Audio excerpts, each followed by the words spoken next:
ప్రకటించినప్పుడు ఒక 40 సీట్లు 50 సీట్లు ఆ విధంగా ప్రకటించడం జరుగుతుంది. కాబట్టి ఖచ్చితంగా సర్వేలలో కూడా సూర్యప్రకాష్ రెడ్డి అయితే ఖచ్చితంగా గెలుస్తాడు. అందులో కార్మిక శాఖ మంత్రిని రాజారెడ్డిని ఓడగొట్టాలంటే సూర్యప్రకాష్ రెడ్డి అయితేనే అని కూడా సర్వేలలో తేయడం జరిగింది.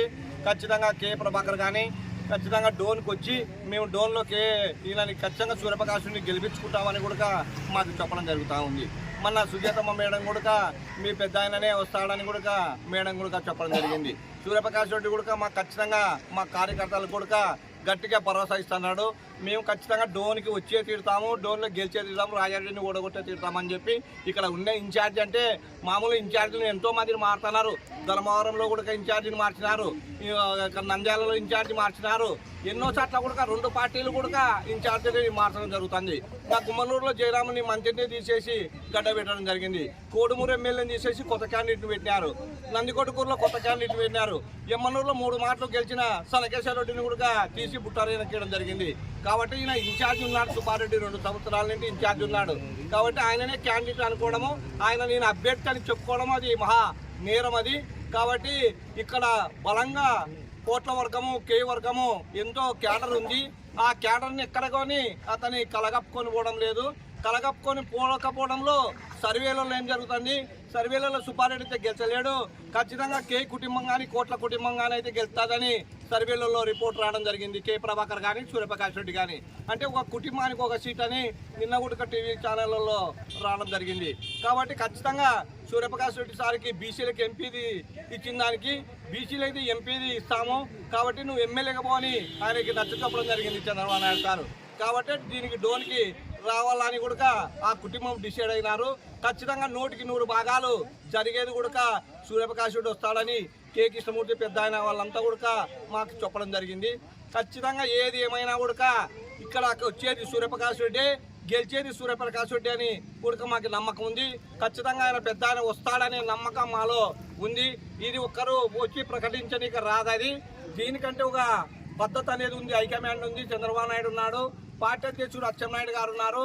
వాళ్ళంతా కూర్చొని సమావేశమై కూడా సూర్యప్రకాష్ రెడ్డిని పేరుని ఖరారు చేయడం జరిగింది.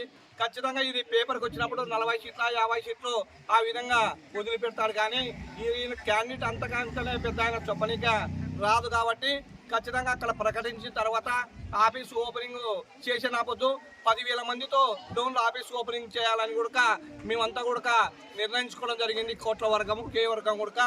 కాబట్టి ఆ రోజు గ్రాండ్గా ఆఫీస్ ఓపెనింగ్ చేస్తాము. ఈరోజు పెళ్లి కాబట్టి పెళ్లికి రావడం జరిగింది. పెళ్లికి వచ్చినప్పుడు రాజకీయాల గురించి కొద్దిగా మాట్లాడకూడదనే ఉద్దేశంతోనే ఈరోజు కొద్దిగా మాట్లాడడం తక్కువ.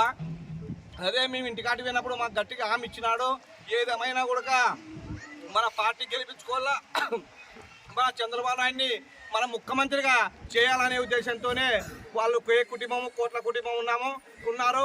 వాళ్ళంటి కూడా చేతుడు వాదుడుగా 10 కులంలో అన్ని కులాలలో బీసీలు కానీ ఎస్సీలు కానీ మైనార్టీలు కూడా అన్ని కులాల నుండి కూడా ఖచ్చితంగా కే కుటుంబాన్ని గెలిపించుకోవాలని కూడా చిన్న పట్టుదలతో కొనసాగుతున్నారు.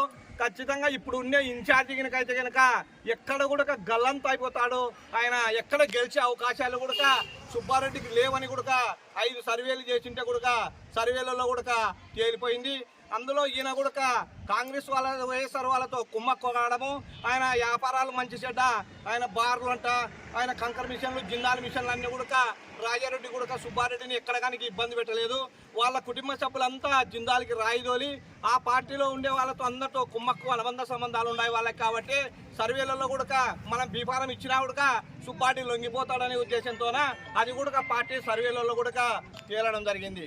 కాబట్టి ఇప్పుడు ఉన్న సూర్యప్రకాష్ రెడ్డి అయితే కనుక ఎప్పటి నుంటో కూడా నీకు ఈయన ఒక పద్ధతి ముఖ్యమంత్రి మాజీ ముఖ్యమంత్రి కొడుకు కాబట్టి ప్రజల్లో వాళ్ళ మీద ఒక మంచితనం అనేది ఉంది.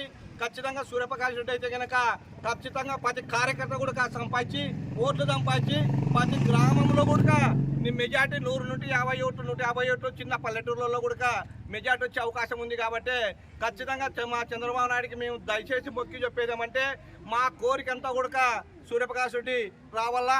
ఖచ్చితంగా రాజారెడ్డి మటుకు మనకి ఓడగొట్టాలంటే సూర్యప్రకాష్ రెడ్డి సమబుద్ధి, గెలిచే గుర్రాలకి చంద్రబాబు నాయుడు సీటు ఇస్తాడు కానీ ఎక్కడ వార్డు నెంబర్ కానోనికి ఎమ్మెల్యే సీట్ ఎట్లా వస్తుందని కూడా ఈ ప్రజలు కూడా చర్చించుకుంటున్నారు. వాళ్ళ 6 మంది 5 మంది అన్నదమ్ములు ఉన్నాయి కూడా ధర్మవరంలో వార్డు నెంబర్ గెలిచలే, ఓ సర్పంచ్ గెలిచలే, మున్సిపాలిటీ డోన్లో కూడా మున్సిపాలిటీ కార్పొరేటర్ కూడా పోటీ చేసి కూడా ఓడిపోవడం జరిగింది. అటువంటి వాని పేరు ఇన్ఛార్జ్ అని చెప్పుకుంటున్నాడు ఆయన. ఎంతోమంది ఇన్ఛార్జీని మార్చి పారేస్తున్నాడు చంద్రబాబు నాయుడు కానీ జగన్మోహన్ రెడ్డి కానీ. కాబట్టి ఇప్పుడుండే సుబ్బారెడ్డి మటుకు ఎటువంటి పరిస్థితులలో ఆయనకి చరిత్ర అనేది లేదు. ఎంతోమంది ఇప్పుడు రాజారెడ్డి ఉన్నాడు, బేదంచెర్లలో సర్పంచ్ గెలిచి 2 మార్లు ఎమ్మెల్యే గెలిచి ఆర్థిక శాఖ మంత్రి అయినాడు. మా కే ప్రభాకర్ జెడ్పీటీ స్థాయి ఆయన మినిస్టర్ అయినాడు. మళ్ళా గుమ్మనూరు జయరాం జెడ్పీటీ స్థాయి ఆయన మినిస్టర్ స్థాయికి వెళ్ళిపోయా. ఇంతకుముందు 2 రాష్ట్రాలు కలిసి ఉన్నప్పుడు హోమ్ మినిస్టర్ మాధవ్ రెడ్డి కూడా సర్పంచ్ నుండి హోమ్ మినిస్టర్ వరకు వెళ్ళినాడు. చరిత్ర బునాది నుండి పైకి రంగు మాడి కట్టాలి కానీ ఆయన పోటీపర ఆకాశంలో తేలట్లాడుతున్నాడు.